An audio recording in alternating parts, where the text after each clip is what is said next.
Hello students, स्वागत है आप सभी का हमारे इस यूट्यूब चैनल में जिसका नाम है टॉपर्स मंत्रा। मैं चंदन कुमार हाजिर हूँ आप सभी के सामने अपनी एक और नई वीडियो के साथ। तो स्टूडेंट्स, आज की इस वीडियो में हम डिस्कस करेंगे उन सभी स्टूडेंट्स के लिए जो क्लास 8 के स्टूडेंट्स हैं और उन सभी ने साइंस का पेपर दिया है या देना है। जिन सभी स्टूडेंट्स ने 3 मार्च को अपना साइंस का पेपर दे लिया है और वो अपने पेपर देने के बाद में अपने आंसर्स को चेक करना चाहते हैं कि उनका पेपर जो है वो कितने मार्क्स उनके बनेंगे, लगभग क्या उन्होंने आंसर सही लिखा है या नहीं लिखा। आज की वीडियो उन सभी के लिए इंपॉर्टेंट है। इसके अलावा जो बॉयज़ स्टूडेंट्स हैं और उनका अगले दिन पेपर होगा, फाइनल पेपर चल रहा है क्योंकि आप सबने कई पेपर दे लिए तो आपको पता है कि आपका अगले दिन पेपर है, तो आपका पेपर भी किस तरीके से बनेगा, ये आप लोगों के लिए बहुत इंपॉर्टेंट है। तो चलिए इन दोनों डाउट्स को हम आपका क्लियर करेंगे आज की इस वीडियो में। तो नॉर्मल सी बात है, 2.5 घंटे का पेपर होता है, 60 नंबर का आएगा। आप सभी के लिए यहाँ पर इम्पोर्टेंट इंस्ट्रक्शंस हैं कि 3 सेक्शन बने हुए हैं। और इन तीनों सेक्शन में देखें तो पहला जो सेक्शन है उसमें ट्रू फॉल्स यानी जो सही और गलत आप लोगों के लिए दिए गए। जैसा कि फर्स्ट क्वेश्चन आपके स्क्रीन पर आ चुका है। तो पहला क्वेश्चन में आपसे पूछा गया है, प्राश्रव्य ध्वनि उपकरण जो होता है, अल्ट्रासाउंड जो इक्विपमेंट होता है वो 20,000 हर्ट्ज से भी कम आवृत्ति का कार्य करता है। तो बिल्कुल गलत, असत्य है ये, याद रखना आप सभी को, इससे ज्यादा पे काम करता है। ईंधनों का जलना डैश प्रदूषण का प्रमुख कारण है, वायु प्रदूषण का। तो वायु प्रदूषण का जो है ये एक प्रमुख कारण है, याद रखना है। बिटुमिन का कोई एक उपयोग बताना था, तो भई आजकल जो है कोल तार की जगह पर बिटुमिन्स का जो प्रयोग है वो किस लिए किया जाता है? सड़क के निर्माण में, याद रखना है। सड़क सड़क जो होती है हमारी, जो रोड होता है उसके निर्माण में। विराम अवस्था को डैश चाल की अवस्था माना जाता है, तो विराम अवस्था को हम कह सकते हैं शून्य शून्य चाल की अवस्था होती है। ये ज़ीरो होता है, या फिर हम कहेंगे विराम अवस्था हमारी कैसी है, तो हमारा चाल क्या होगा? ज़ीरो होगा। अगला कहता है आपका स्थिर वैद्युत बल संपर्क का कोई एक उदाहरण है। तो स्थिर वैद्युत जो है संपर्क बल का एक उदाहरण है, तो ये भी आपका असत्य हो जाएगा। अगला क्वेश्चन है, पेट्रोलियम का निर्माण डैश में रहने वाले जीवों से हुआ है। तो पेट्रोलियम का निर्माण जो है वो आज से हज़ारों लाखों वर्ष पहले जो जो जीव जिंदा थे, वो जब मृत हो गए, अपघटित हो गए वहीं पर ही, तो उसके बाद हुआ। तो यहाँ पर पेट्रोलियम का निर्माण जो है हम कह सकते हैं आज से लाखों वर्ष पूर्व रहने वाले लोगों के द्वारा हुआ। पेट्रोलियम का निर्माण जीवाश्म भी बोल सकते हो आप, शॉर्ट में कहें तो जीवाश्म से हुआ। पौधे में लगभग डैश प्रतिशत जल होता है, तो ये पौधे में लगभग 90 90 से 95% तक जल होता है। ये ध्यान रखना आप सभी को। निराई को परिभाषित कीजिए। आपको पता है कि भई निराई जो जब हम खेती करते हैं, यानी जब हम कृषि करते हैं तो उसमें कटाई, बुआई, निराई जो है ये एक काम होता है। तो निराई जो है इसके बारे में आपको बताना था बेसिकली। जब भी हम कृषि करते हैं तो उसमें जो कुछ ऐसे भी पौधे उग जाते हैं खेतों के अंदर जो ज़रूरी नहीं होते हमारे लिए, अवांछनीय पौधे, जिसे हम खरपतवार भी बोलते हैं, तो उनको हटाना जो होता है वो निराई कहलाता है, याद रखना है। अगला कहता है गुरुत्व केवल पृथ्वी का ही गुण है, तो ये असत्य है क्योंकि गुरुत्वाकर्षण जो है वो केवल पृथ्वी के अंदर नहीं, पृथ्वी के बाहर भी काम करता है। अगला, गुरुत्वीय बल का एक उदाहरण दीजिए। जब हम ग्रेविटी में जाते हैं तो कोई भी, जैसे आइंस्टाइन थे, तो वो जब बैठे हुए थे पेड़ के नीचे आपने देखा, तो शेप जो है वो ऊपर से नीचे गिरा, तो ये गुरुत्वाकर्षण का एक उदाहरण है। जब आप बॉल ऊपर फेंकते हो तो वो बॉल एक समय के बाद में ऊपर पहुँचते ही, और फिर उसके बाद में जैसे बॉल हमने यहाँ पर, एक बॉल है हमारे पास में, हमने उसको मारा, तो वो ऊपर से उछल के फिर ऐसे नीचे आती है। फिर हमने फेंका ऊपर से, एक समय तक ऊपर जाएगा, उसके बाद फिर वो नीचे दोबारा गिरने लगता है, फिर नीचे टकराएगी, फिर थोड़ा-सा ऊपर जाएगा। तो ये एक गुरुत्व का ही उदाहरण है। एक तरीके से आप सभी को ध्यान रखना है। आप इसमें कह सकते हो कि भई पेशीय बल का कोई एक उदाहरण, जैसे टहलना, बैठना, ये सब हमारा पेशीय बल का ही उदाहरण है। अगला क्वेश्चन आप सभी से पूछा गया है, पेशीय बल क्या है? पेशीय बल बेसिकली क्या होता है? पेशीय बल हमारी जो मांसपेशी है, मांसपेशी का मतलब जो है हमारी जो बॉडी है उसके उसके सिकुड़ने से या उसके फैलने से जो बल लगता है। जैसे फॉर एग्जांपल आप क्या करते हो, बॉल को हाथ में लेते हो, एक रबड़ की बॉल है आपके पास में, आपने उसको प्रेस किया, दबाया, तो वो थोड़ी-सी उसकी आकृति बदल जाती है। तो उससे आपके शरीर की मांसपेशी, उस बल के लगाने से आपकी मांसपेशी काम करती है। तो वो बल क्या है? आपका पेशीय बल कहलाता है। अगला कहता है, कौन कौन सी 2 गैसें के जो है बुलबुले जल में डूबे हुए जो है इलेक्ट्रोड पर बनते हैं जबकि विद्युत धारा के प्रभावित की जाती है। भई इसमें एक तो होता है आपका ऑक्सीजन, ऑक्सीजन, और दूसरा आप सभी का हाइड्रोजन, हाइड्रोजन, ये दोनों ही गैसें रिलीज़ होती है, याद रखना। वन्य जीव समाप्त होने वाले प्राकृतिक साधन जो है वो हैं देखो वन्य जीव समाप्त होने वाले प्राकृतिक साधन, तो बिल्कुल सत्य बात है। वन्य जीव जो है प्राकृतिक साधन है और वो समाप्त भी हो सकते हैं। ये वही सारे क्वेश्चन हैं जो हमने अभी हिंदी मीडियम में देखे हैं, तो सारे इंग्लिश मीडियम में।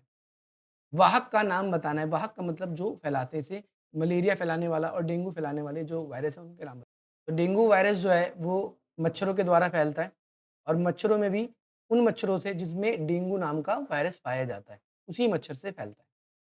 तो मलेरिया जो बेसिकली है ये मादा एनोफ्लीज एनोफ्लीज मादा एनोफ्लीज जो है मच्छर उनके द्वारा फैलाया जाता है।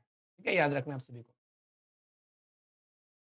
तो बेसिकली देखोगे जो हेपेटाइटिस ए होता है, वो एक क्या होता है वायरस होता है। वायरस होता है या हम कहें कि भई एक ये विषाणु होता है और बेसिकली ये क्या करता है, ये हमारा जो मल होता है उसके थ्रू या फिर हम कहें कि जो गंदगी होती है उसकी उसकी वजह से ये फैलता है और ये हमारी जो यकृत यानी जो लीवर होती है, ये उसको क्या करता है डैमेज करता है। ध्यान रखना आप सभी को। और साथ ही साथ में कहता है कि भई इससे बचाव का कोई एक उपाय बताइए तो सीधी-सी बात है आपने देखा कि ये क्यों फैल रहा है? बेसिकली गंदगी के कारण। तो ये गंदगी अगर हम ठीक कर दें तो भी ये क्या हो सकता है? ठीक हो सकता है। अगला क्या कहता है कि क्या कारण है कि हम गुरुत्व बल के नीचे दब कर पिचक नहीं जाते? देखो ऐसा द तो गुरुत्वाकर्षण बल क्या करता है? हमें हमें अपनी तरफ आकर्षित करता है। पृथ्वी की जो त्रिज्या है वो चीज़ों को अपनी तरफ आकर्षित करती है, यानी पृथ्वी का जो सरफेस है वो चीज़ों को अपनी तरफ खींचता है। जैसे बॉल हम ऊपर फेंकते हैं तो दोबारा नीचे आ जाता है। कोई चीज़ गिरती है तो नीचे की तरफ गिरती है, लेकिन हम दब क्यों नहीं जाते? क्वेश्चन में ये पूछा गया। तो देखो भई रीज़न क्या है? तो सबसे पहली बात है इसमें रीज़न जो है हमारी जो शरीर है, शरीर की जो हमारी स्ट्रक्चर है यानी जो संरचना है, संरचना की वज़ह से। देखो हमारे शरीर के अंदर भी एक बल होता है जिसे बोलते हैं हम आंतरिक बल।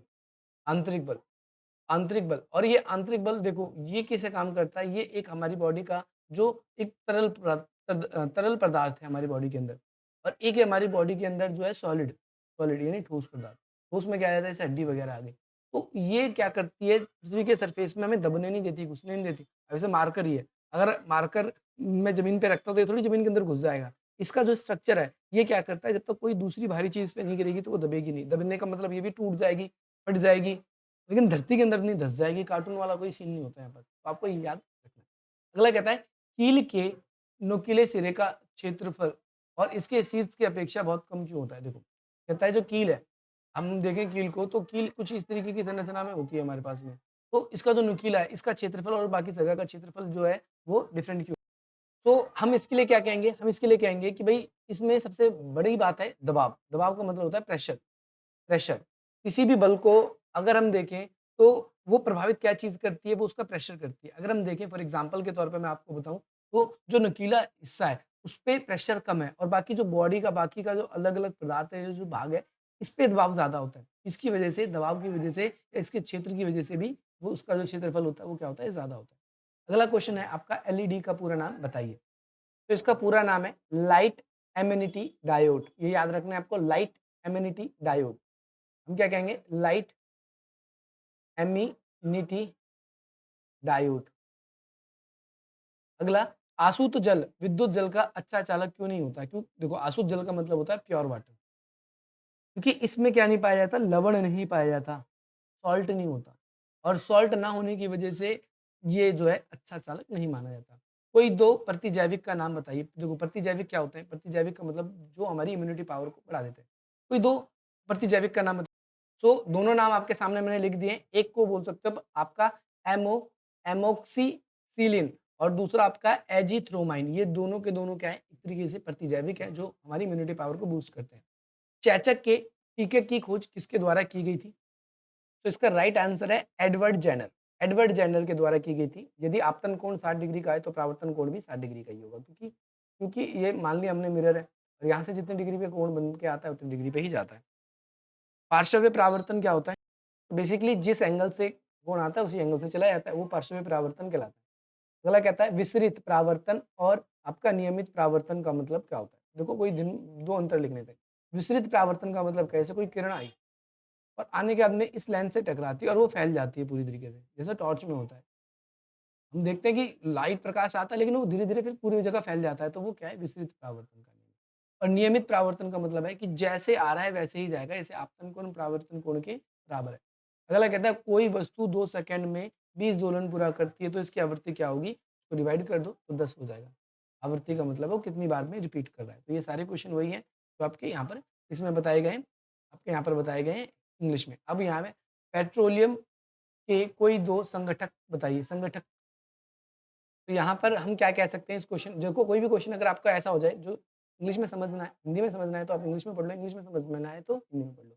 यहाँ पर आप इसमें एक तो डीज़ल लिख सकते हो, डीज़ल और दूसरा आप क्या लिख सकते हो डीज़ल के अलावा आपका दूसरा आपका गैसोलीन, गैसोलीन लिख सकते हो आप यहाँ पर। तो यहाँ पर हम क्या कहेंगे, गाड़ी चलाते समय पेट्रोल और डीज़ल हम कैसे बचा सकते हैं? तो बचाने का पहला उपाय जब भी रेड लाइट हो तो हम क्या करते हैं इसे ऑफ कर दें। और दूसरी बात हम अपने गाड़ी को समय से सर्विस भी कराएँ ताकि वो तेल को कम पिए। जैविक खाद क्या होते हैं? जो मनुष्य के या फिर जो जीव-जंतु है उसके अपघटित होने के बाद में जो उर्वरक बनाए जाते हैं या फिर उनके जो मल-मूत्र होते हैं उनके द्वारा क्या बनाया जाता है जो खाद बनाए जाते हैं उन्हें हम जैविक खाद कह सकते हैं।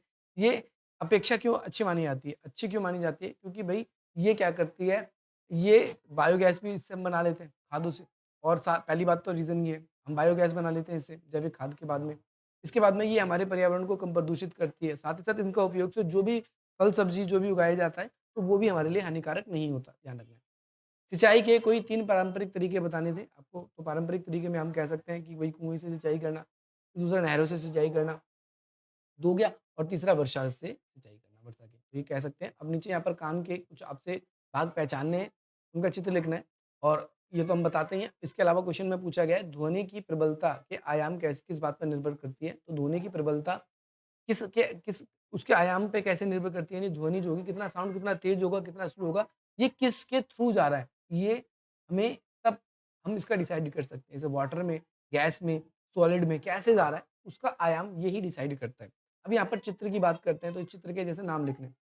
तो यहाँ पर हम देखो, ये क्या है? ये पार्ट है आपका सेमी सर्कुलर सेमी सर्क कैनल और ये वाला जो हिस्सा है यहाँ पर जो ये बताया गया है, ये होता है आपका कान का पर्दा, कान का पर्दा। आई होप आपको पता चल गया होगा। आगे बात करते हैं, ये तो दृष्टिबाधित के लिए। विद्युत लेपन को परिभाषित कीजिए। तो बेसिकली हम कहें तो जो धातु होते हैं, धातुओं को नष्ट होने से बचाया जाता है, जैसे लोहा होता है, उसको जंग लगने से बचाया जाता है, उसे हम विद्युत लेपन करते हैं। हम उसपे विद्युत के ऊपर एक परत चढ़ा देते हैं, लेप लगा देते हैं विद्युत के ऊपर, तो उसे विद्युत लेपन का मतलब यहाँ पर इलेक्ट्रिसिटी मत सोचना। इन्हीं 2 विद्युत लेपन वस्तुओं के उदाहरण दीजिए, जैसे हम क्या करते हैं लोहे पर लोहे पर क्या करते हैं पेंट लगाते हैं, ठीक है? एक तो ये हो गया और दूसरा जो होता है, जो हमारी वायर होती है, तार जो होते हैं, तो तारों के ऊपर हम पीवीसी की कोटिंग करते हैं, करंट से भी बचाता है और उसे रस्ट होने से भी बचाता है। अगला कहता है जब विद्युत धारा का चालक जो है विलयन के प्रभाव में होता है तो क्या प्रभाव पड़ता है? कोई 3 बिंदु बताइए। तो भई सीधी-सी बात है करंट जो होता है वो फ्लो होने लगता है, आप ये कह सकते हो इसके अंदर। अच्छा, अब यहाँ पर आपको क्या करना है मैचिंग करनी है। तो जो गर्भ होता है वो बेसिकली कहाँ होगा? पहला स्तनधारी क्लोन किसको बनाया गया था? भेड़ को बनाया गया था, ये तो यहाँ हो गया। दूसरा आपका मेंढक से क्या बनता है आपका? डेडपुल और उसके बाद में भ्रूण की अवस्था जो होती है वो भई कहाँ पर होगी? गर्भ में होगी। मानव एकल कोशिका, अमीबा, शुक्राणु। तो अमीबा क्या करता है? द्विखंडन करता है। शुक्राणु क्या है? मानव की एकल कोशिका है। हाइड्रा का क्या हो जाएगा? मुकुलन हो जाएगा। तो ये इसका पूरा मैचिंग आपका हो जाएगा। तो यहाँ पर मैचिंग कहता है विटामिन ए की कमी से होने वाला रोग जो होता है, वो होता है रिकेट्स, स्कर्वी, रतौंधी, रतौंधी, बेरी-बेरी। ये विटामिन बी की कमी से होता है, ये स्कर्वी सी की कमी से होता है, रतौंधी ए की कमी से होता है। ध्यान रखना। विटामिन ए प्रचुर मात्रा में किसमें पाया जाता है? उपरोक्त सभी में। कच्ची गाजर में, मछली के तेल में भी पाया जाता है। इन दोनों में तो पाया जाता है, तो दूध, दही में भी पाया जाता है। आप ये कह सकते हो। अगला कहता है नेत्र की जो होती है शलाएँ डैश की सुग्राही होती है। शालाएँ के लिए सुग्राही होती है। तीव्र प्रकाश के लिए, रंगों के लिए, तीव्र प्रसार रंग दोनों के लिए, मंद प्रकाश के लिए, दोनों के लिए। आप ये लिख देना। अगला कहता है बल्ब में एक पतला तार होता है, फिलामेंट कहते हैं बेसिकली। और अच्छा विद्युत में डैश को किस चीज़ का प्रतीक है? ये बेसिकली बैटरी का प्रतीक होता है। बैटरी, तो बैटरी का मतलब ज़्यादा नहीं, विद्युत सेल का प्रतीक होता है। ध्यान रखना है। इसके बाद में अगला क्वेश्चन है, बल्ब तभी दीप्त होता है जब स्विच का परिपथ स्विच क्या हो? दीप्त। दीप्त का मतलब होता है, साउंड इंग्लिश में पढ़ लेते हैं, ग्लोज़। ग्लोज़ मतलब तभी जलेगा जब क्या होगा? ऑन होगा, स्विच ऑन होगा और साथ ही साथ and the electricity circuit is close. Circuit उसका क्लोज़ हो, ओपन हो, ये भी हो जाएगा। अगला कहता है जब बल्ब का तंतु टूट जाता है तब क्या होता है? तो बल्ब जो होता है दीप्त नहीं होता, यानी जलता ही नहीं, क्योंकि यानी जो बल्ब होता है, एग्ज़ाम्पल मैं आपके सामने देता हूँ बल्ब का, कैसे बनाते हैं बल्ब। ऐसे करके, ऐसे करके, ऐसे करके, बीच में ऐसे करके एक पतला-सा तार होता है। ये जो तार होता है, ये अगर टूट जाएगा, बीच में से ब्रेक हो जाएगा, तो ये दीप्त नहीं होगा, याद रखना। अगला कहते हैं एक उपकरण जो आजकल फ्यूज़ के स्थान पर बढ़ता जा रहा है, एमसीबी, ये ध्यान रखना है। एमसीबी बहुत ज़्यादा यूज़ हो रहा है। अच्छा, अच्छा, अच्छा। अगला कहता है डैश। डैश एवं डैश अजैव अवघटक है। अजैव मतलब जो जीवित नहीं है। मैं पौधे सूर्य को प्रकाश नहीं मिलता। अजैव घटक, डी हो जाएगा। अगला कैसा है कहता है आपका डॉल्फिन के अनुकूलन उन्हें वायु में डैश द्वारा श्वसन लेने की अनुमति देती है। विलोम, छिद्र, त्वचा, सिर। हुँ, हुँ, त्वचा द्वारा।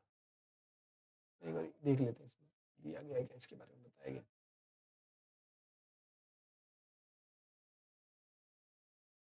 ये होगा। अगला क्वेश्चन कहता है मेंढकों के पश्चात जो होती है, में सहायता करती है खाने में, तैरने में, कूदने में, चलने में।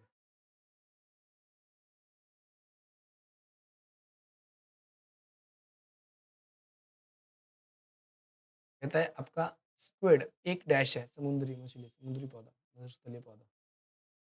स्क्विड क्या है? एक समुद्री पौधा, एक जंतु, मत्स्यस्थलीय पौधा, समुद्री